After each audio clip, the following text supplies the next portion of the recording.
রমজান মাস রহমতের এক শীতল চাদর।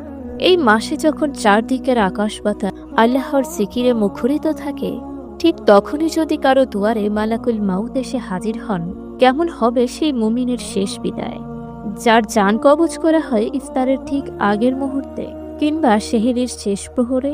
কেন এই মৃত্যুটা অন্য ৮-১০টা মৃত্যুর মতো যন্ত্রণাদায়ক নয়, বরং এক মায়াবী ঘুমের মতো প্রশান্তি?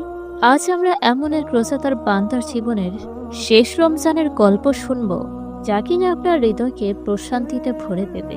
রমজান মাসের মাঝামাঝি সময় চারদিকে এক অদ্ভুত নিস্তব্ধতা।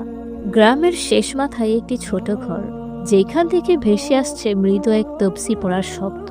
এই ঘরেই থাকেন কাশেম চাচা। সারা জীবন অভাব বন্টনের সাথে যুদ্ধ করলেও তার চেহারায় সবসময় এক মায়াবী হাসি লেগেই থাকত। পাড়ার ছোট ছোট ছেলেমেয়েরা ওনাকে খুব পছন্দ করে। সেদিন ছিল জুমাবার। সারাদিন রোজা রেখে কাশেম চাচা অনেক ক্লান্ত, কিন্তু ওনার মনের ভেতর এক অন্যরকম আনন্দ কাজ করছে। ইফতারের পর যখন তিনি জায়নামাজে বসলেন, তখন তার শরীরটা অনেক হালকা লাগছিল। আজ ওনার মনে হচ্ছে তিনি যেন বাতাসের মতো হালকা হয়ে গেছেন।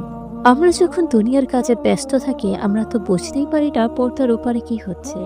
রমজান মাসে জান্নাতের দরজাগুলো সব খুলে দেওয়া হয়। আসমান থেকে রহমতের ফেরেশতারা ঝাঁকে ঝাঁকে নিচে নেমে আসেন। এই মাসে জাহান্নামের কোনো উত্তাপ থাকে না, শয়তানের কোনো কুমন্ত্রণা থাকে না। তাই তো এই পবিত্র সময় যখন কোনো মুমিনের বিদায় বেলা ঘনিয়ে আসে, তখন যেন পুরো পরিবেশটাই বদলে যায়।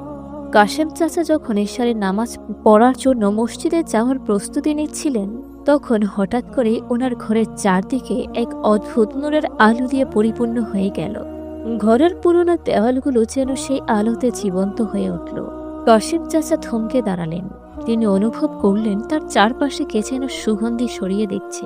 এই গ্রানটা বকুল বা গোলাপের নয়, এ যেন জান্নাত থেকে ভেসে আসা এক কস্তুরীর গ্রান। ঠিক সেই মুহূর্তেই ঘরের দরজায় এসে দাঁড়ালেন একজন জ্যোতিষময় পুরুষ। তার পরনে সাদা পোশাক, মুখমণ্ডল যেন পূর্ণিমার আলোর চেয়েও বেশি উজ্জ্বল। তিনি হলেন মালাকুল মাউত।